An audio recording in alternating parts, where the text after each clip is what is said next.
menggambarkan tentang bagaimana kehidupan penyihir di masa lalu. Pada umumnya, masyarakat modern menganggap jika keberadaan penyihir hanyalah sebuah mitos yang sengaja dihadirkan dalam cerita anak-anak saja.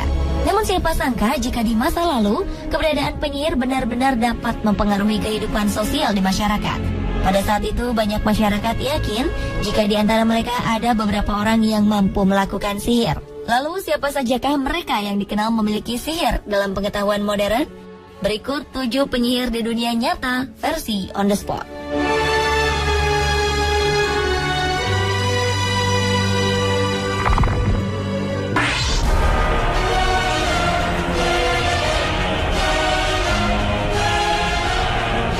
Mother Shipton dikenal sebagai seorang peramal yang mampu memperkirakan beberapa kejadian di masa yang akan datang. Namun demikian, kemampuan Mother Shipton untuk meramalkan beberapa kejadian baru diketahui pada 1641 atau 80 tahun sejak ia dikabarkan meninggal dunia. Ada beberapa ramalan Mother Shipton yang berhasil mencuri perhatian masyarakat luas. Namun yang paling mengguncang adalah ramalan tentang datangnya hari kiamat yang ditemukan pada 1862 oleh seorang penulis bernama Charles Handley.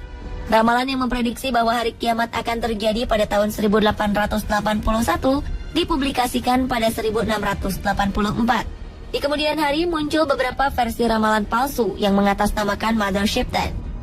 Wanita yang digambarkan sebagai sesosok wanita jelek dan menyeramkan itu dilahirkan di Knaresborough, Yorkshire pada 1488 di dalam sebuah gua yang sekarang dinamakan Mother Shipton's Cave. Nama Mother Shipton pun pernah dikaitkan dengan beberapa bencana yang terkait di Inggris Raya, Australia, hingga Amerika Utara pada abad ke-17, 18, dan 19. Mother Shipton sering menggambarkan ramalannya dalam bentuk rima, seperti sebuah puisi dalam literatur Inggris.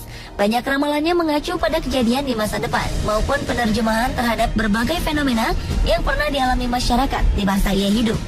Tetapi banyak orang tetap merasa sulit mengerti tentang maksud dari setiap ramalan asli Mother Shipton.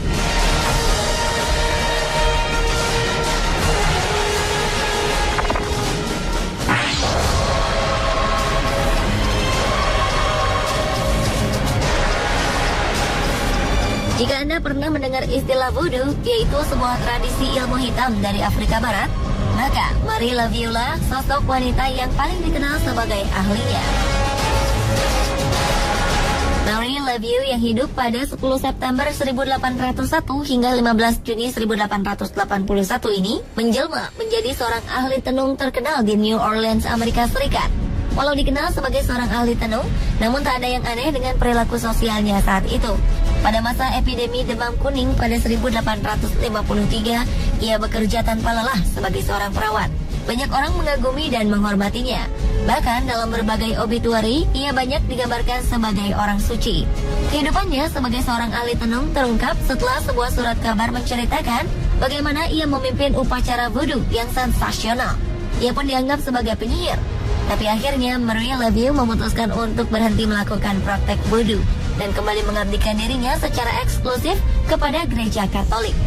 Hingga kini masih banyak orang berdatangan ke makamnya di St. Louis Cemetery dengan berbagai tujuan, mulai dari ziarah sebagai penghormatan hingga berusaha memanggil kekuatan spiritual dari Marie Laveau.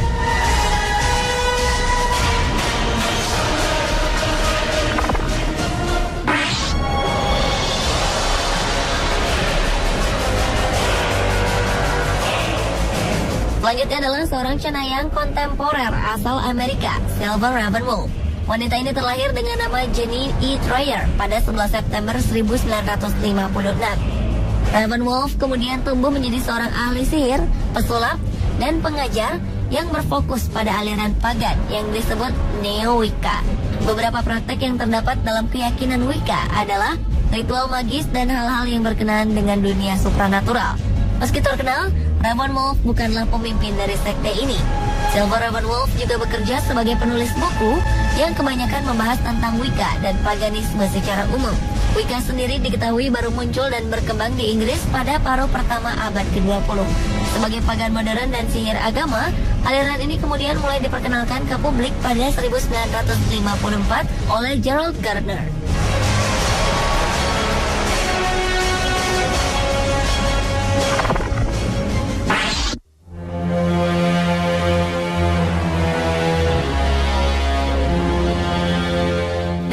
banyak penyihir yang ada di dunia, mungkin sosok Maggie Wall lah yang paling misterius. Ia merupakan salah satu dari sekitar 4.000 perempuan yang dituduh sebagai penyihir di Skotlandia. Karena tuduhan inilah ia kemudian dieksekusi mati di depan publik pada 1657. Meski demikian, masyarakat tetap mengenangnya dengan membuatkan sebuah monumen berupa tulisan namanya, serta sebuah catatan peringatan tentang seorang penyihir bernama Maggie Wall yang dibakar pada 1657. Karena sedikit sekali informasi yang menyebutkan tentang identitas Maggie Wall, maka banyak orang kemudian bertanya-tanya tentang sosoknya yang misterius, baik tentang siapa sebenarnya Maggie Wall, alasan mengapa ia dibakar hidup-hidup, serta alasan mengapa sebuah monumen khusus untuk dirinya kemudian dibangun. Banyak spekulasi pun kemudian berkembang. Di antaranya adalah perkiraan bahwa Maggie Wall dulunya merupakan seorang penyihir yang pernah membunuh beberapa orang di Dunning, sebuah kota kecil di Skotlandia. Dengan sosoknya yang misterius, kini banyak orang dengan berbagai profesinya berusaha mengungkapkan jati diri siapa sebenarnya Maggie Wall.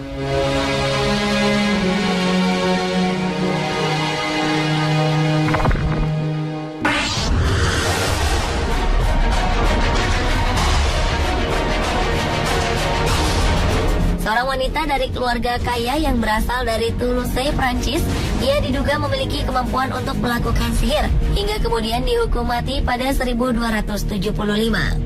Nama Ugel de Lebat populer dan dikenal sebagai orang pertama yang dihukum mati atas tuduhan sebagai seorang yang memiliki kekuatan sihir selama abad pertengahan. Ugel de Lebat lahir sekitar tahun 1230 dan ia merupakan anggota dari keluarga bangsawan yang menganut ajaran Khatarisme. Yang tak lain adalah sebuah sekte Gnostik yang dianggap sesat oleh gereja Katolik. Ia pun pernah dituduh sebagai orang sesat yang memiliki hubungan terlarang bersama iblis, hingga melahirkan seorang raksasa pemakan daging yang memiliki kepala serigala dan ekor ular. Dari raksasa inilah masyarakat kemudian mengaitkannya dengan kehilangan bayi-bayi mereka yang diduga telah dimakan raksasa itu. Delebat pun dituduh sering menculik anak-anak dan bayi sebagai makanan anak raksasanya. Selain itu, ia juga kerap menggali kuburan untuk mengambil jenazah anak kecil yang baru dimakamkan selama kurun waktu 2 tahun. Di bawah penyiksaan, ia kemudian mengaku hubungan terlarangnya dengan iblis. Ia pun akhirnya dinyatakan bersalah atas berbagai kejahatan, lalu dibakar hidup-hidup. Meski demikian, banyak pemuka agama yang meragukan kebenaran cerita Ugel de Lebat karena minimnya informasi tentang pengadilan Toulouse yang menceritakan tentang kejahatannya bersekutu dengan setan pada 1275.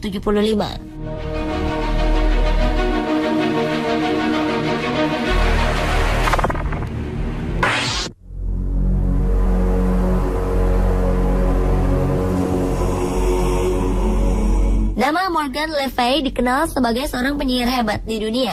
Sosoknya digambarkan sebagai musuh abadi Raja Arthur, pemimpin legendaris Inggris dari awal abad ke-5 hingga akhir abad ke-6. Morgan Le Fay yang kabarnya sebenarnya masih memiliki hubungan garis keturunan dengan Raja Arthur, konon merupakan murid langsung dari penyihir hebat dan legendaris di Inggris bernama Merlin. Nama Morgan Le Fay sendiri mulai dikenal untuk pertama kali pada abad ke-12 ketika Geoffrey of Monmouth, seorang tokoh agama, menuliskan sebuah cerita yang berjudul Vita Merlini. Di dalam tulisannya disebutkan bahwa Morgan Le Fay merupakan seorang pemimpin dari 9 penyihir bersaudara dari Pulau Avalon yang pernah menolong Merlin ketika tengah berada dalam kesulitan.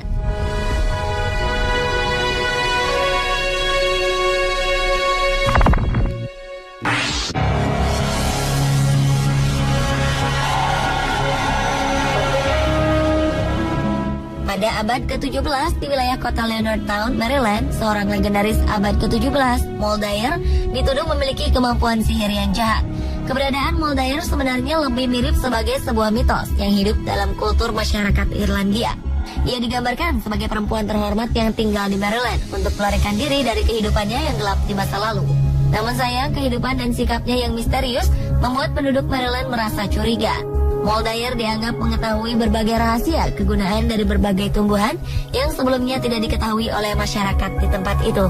Atas berbagai hasutan, penduduk pun yakin jika Moldair adalah seorang penyihir jahat yang akan membawa pengaruh buruk bagi desanya.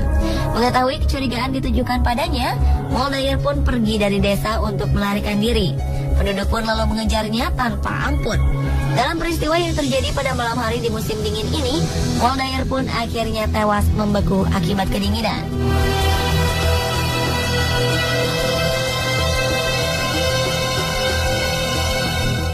itulah 7 penyihir di dunia nyata versi On The Spot.